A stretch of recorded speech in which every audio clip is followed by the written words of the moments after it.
warahmatullahi wabarakatuh. Izin memperkenalkan diri, nama saya Lena Sitiarma dari kelas 5B. Pada kesempatan kali ini, saya akan menjelaskan salah satu materi dari buku Industri Manufaktur dan Jasa berbasis Curriculum Outcome Based Education atau OB dan Student Centered Learning atau SCL yang ditulis oleh Ibu Mia Kusmiati, SEMM, Citi, MOS, MCI, NCF, yaitu tentang perbandingan karakteristik operasi manufaktur dan jasa yang ada di bab 2 evolusi operasional manufaktur dan jasa. Topik ini penting banget karena hampir semua bisnis di dunia masuk ke salah satu dari dua kategori ini, yakni manufaktur dan juga jasa. Tapi walaupun sama-sama berorientasi pada kepuasan pelanggan, cara mereka beroperasi itu beda jauh loh. Yuk kita bahas satu persatu. Pertama, kita mulai dari aspek sifat output. Di manufaktur, outputnya berbentuk produk berwujud, artinya barangnya bisa disimpan, diukur, dan dipindahkan. Contohnya seperti botol minum stainless atau sepatu olahraga, yang dimana botol minum atau sepatu ini bisa disimpan dan juga dipindahkan. Sementara di jasa, outputnya itu tidak berwujud, bentuknya pengalaman atau solusi, misalnya seperti layanan ojek online, konsultasi psikolog, maupun kelas musik. Nah, di sini tidak ada barang yang bisa disimpan, tapi ada nilai yang dirasakan oleh pelanggan. Yang kedua, dari aspek proses produksi. Proses di manufaktur bersifat berulang, otomatis, dan urutannya jelas. Contohnya, produksi mie instan dengan mesin otomatis dari pencampuran, pencetakan, penggorengan, hingga pengemasan. Urutannya sama setiap hari. Sedangkan di jasa, yaitu prosesnya lebih interaktif dan fleksibel, banyak bergantung pada manusia dan pelanggan.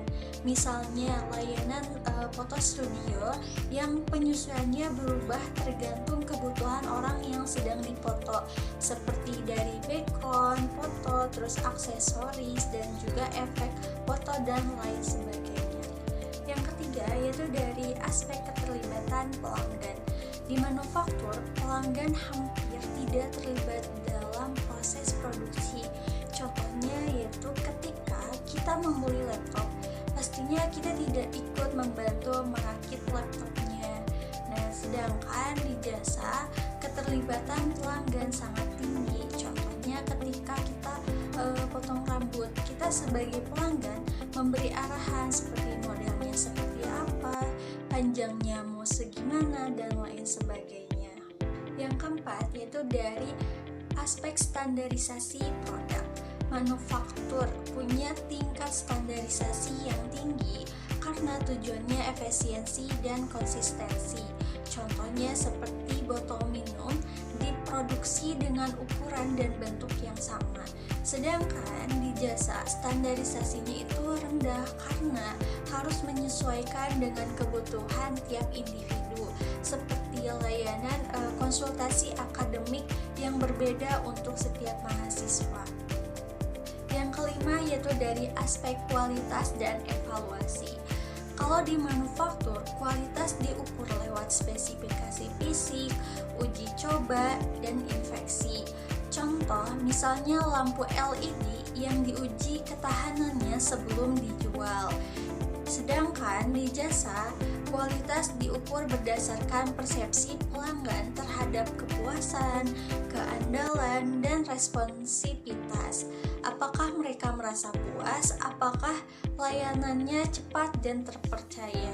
Contoh, misalnya di sebuah restoran, pelanggan menilai kualitas restoran berdasarkan rasa dan juga pelayanan. Yang keenam, yaitu aspek dari penyimpanan dan persediaan. Produk manufaktur dapat disimpan sebagai inventory untuk memenuhi permintaan masa depan. Contohnya yaitu pabrik sepeda listrik yang menyimpan ratusan unit di gudang sebelum dikirim. Sedangkan di jasa tidak dapat disimpan, jasa harus dikonsumsi saat diproduksi. Contohnya yaitu ketika kita membeli tiket konser untuk hari Minggu, tapi di hari Minggu kita gak bisa datang karena ada kepentingan yang lain. Otomatis tiket tersebut hangus karena gak bisa digunakan lagi. Yang ketujuh yaitu dari aspek faktor tenaga kerja. Di manufaktur, tenaga kerja lebih menekankan keahlian teknis dan penguasaan teknologi produksi. Contohnya yaitu di pabrik Unilever yang menggunakan mesin untuk pengemasan produk. Sedangkan di jasa lebih menekankan kemampuan interpersonal, komunikasi, dan pelayanan pelanggan seperti resepsionis hotel yang harus ramah dan responsif. Yang kedelapan yaitu dari aspek kapasitas produksi. Kapasitas manufaktur bisa direncanakan secara jangka panjang dengan perencanaan mesin dan juga fasilitas. Contohnya, pabrik keramik yang sudah menetapkan kapasitas produksi bulanan berdasarkan mesin yang mereka punya. Sementara jasa, kapasitasnya itu tergantung pada jumlah tenaga kerja, waktu, dan tingkat permintaan saat itu. Contohnya yaitu misal di klinik gigi, kapasitasnya itu bergantung pada jumlah dokter serta durasi tiap pemeriksaannya. Yang kesembilan yaitu aspek dari lokasi operasi. Lokasi manufaktur biasanya ditentukan oleh biaya produksi, bahan baku, dan infrastruktur. Misalnya, contoh pabrik pupuk yang dibangun dekat pelabuhan dan lahan pertanian, itu agar mengefisiensikan biaya dan juga mengefisiensikan waktu. Sedangkan di jasa, lokasi dipilih berdasarkan kedekatan dengan pelanggan dan aksesibilitas layanan. Contohnya yaitu Indomaret yang dibangun dekat dengan pemukiman warga agar warga bisa memenuhi kebutuhan dan keinginan. Yang ke-10 yaitu dari aspek pengendalian. Manufaktur mengandalkan prosedur terstandar, kontrol kualitas statistik, dan sistem ERP untuk memastikan operasi berjalan konsisten. Contohnya yaitu penggunaan statistical process control untuk memonitor cacat produksi.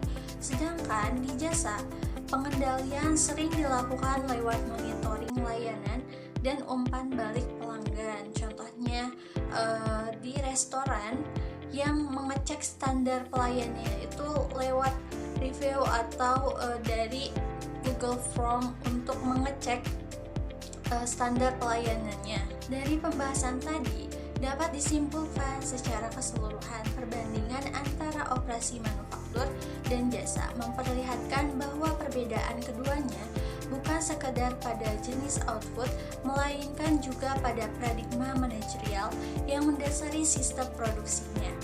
Manufaktur menekankan efisiensi dan produktivitas teknis, sedangkan jasa menekankan fleksibilitas, adaptasi, dan pengalaman pelanggan. Keduanya memiliki nilai strategis yang saling melengkapi dalam perekonomian modern. Ketika industri bergerak menuju kompleksitas pasar global yang semakin tinggi, pemahaman mendalam tentang karakteristik dan perbedaan mendasar ini menjadi kunci dalam merancang sistem operasi yang efektif dan berkelanjutan. Sekian dari saya, semoga pembahasan yang saya sampaikan bisa bermanfaat untuk kita semua, dan saya ucapkan terima kasih kepada teman-teman yang sudah berkenan menyimak presentasi hingga akhir. Mohon maaf apabila ada kesalahan dan kekurangan. Wassalamualaikum warahmatullahi wabarakatuh.